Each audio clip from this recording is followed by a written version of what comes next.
शास्त्रों के अनुसार कहा जाता है कि पितृ पूजा बहुत बड़ी पूजा होती है और पितृदोष भी बहुत बड़ा दोष होता है।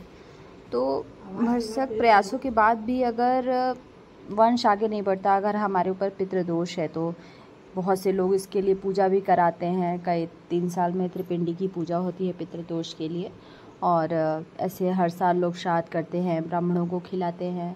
परंतु ये सारी चीज़ें भी करके फ़ायदा नहीं अगर आप सही ढंग से नहीं रहते। आपका जो जीवन दिनचर्या है वो सही नहीं है। जैसे अगर आप पितृ पक्ष के समय काल में आप प्याज लहसुन का सेवन कर रहे हैं या मांस मदिरा का सेवन कर रहे हैं, तो ये अच्छा नहीं होता। ये हमारे पितृदोष को और ज़्यादा बढ़ाता है। जाने अनजाने में हम वो गलतियां कर जाते हैं जो नहीं करनी चाहिए, जिसका हमें नुकसान भुगतना पड़ता है।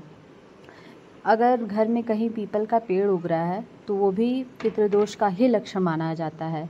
इसलिए अगर कहीं भी पीपल का वृक्ष घर के अंदर है आपके, तो उसको प्लीज़ काट दें। उसे ये ना सोच के रखें कि हाँ हमारे घर में पीपल का पेड़ है तो हम उसे कैसे काटेंगे, पूजनीय होता है। ऐसा बिल्कुल नहीं है। पितृदोष का लक्षण होता है तो उसे तुरंत काट दें, और वो घर की जड़ों को भी खराब करता है।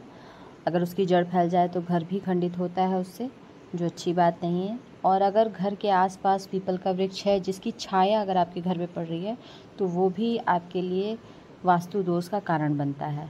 तो पितृदोष एक तरीके से सबसे बड़ा दोष माना गया है, और इसकी पूजा हमारे ख्याल से भगवान की पूजा से भी ज़्यादा कठिन है।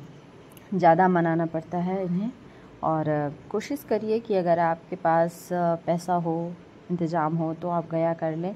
नहीं भी कर पाते हैं तो आप जो कर सकते हैं, जो निवारण कर सकते हैं, जो उपाय कर सकते हैं, वो आप ज़रूर करें। और पीपल के जल में पानी चढ़ाइए, बहुत अच्छा होता है। और जल में काले तिल मिलाकर दक्षिण दिशा में अर्घ्य देने से पितृदोष से मुक्ति मिलती है। और अमावस्या और पितृपक्ष में श्राद्ध, पिंडदान आदि कर्म करना भी चाहिए। इससे पितृ प्रसन्न होते हैं। हमारे पितृ जो होते हैं वो प्रसन्न होते हैं, हम पर खुश होते हैं अगर हम उनकी इस तरीके से श्राद्ध और पिंडदान करते हैं तो। और पितृदोष को दूर करने के लिए गरीबों को दान पुण्य भी करना चाहिए। पितृपक्ष के काल में दान पुण्य बहुत अच्छा माना जाता है, तो इसको ज़रूर करें। और अगर आप चाहते हैं कि आपकी कुंडली से पितृदोष समाप्त हो जाए, तो आप इन 16 दिनों में भगवान शिव की भी विधिवत पूजा करें। इसके साथ रोज़ाना एक चावल शिवलिंग पर और अशोक सुंदरी में चढ़ाएं।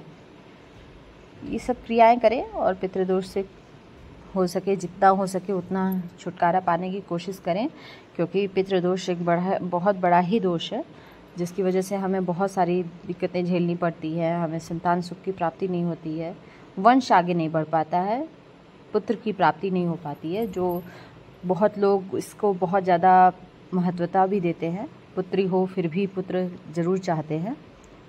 तो इन चीज़ों का थोड़ा सा ध्यान रखिए और पितृ पूजा अच्छे से करिए।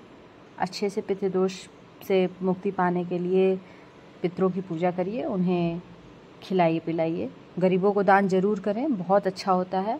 अपने पितरों के नाम पे आपका जो भी, आपकी यथाशक्ति तथा भक्ति कहा जाता है, तो आपकी जो भी शक्ति हो वो उस शक्ति अनुसार आप दान करें।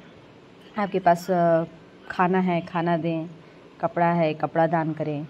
आप जिसको भी खिला सकते हैं, किसी भी गरीब को। ज़रूरी नहीं है कि वो गरीब ब्राह्मण ही हो, वो कोई भी गरीब हो सकता है। गरीबों का दान करना सबसे अच्छा माना जाता है। किसी की मदद करना बहुत बड़ा दान है, तो करिए।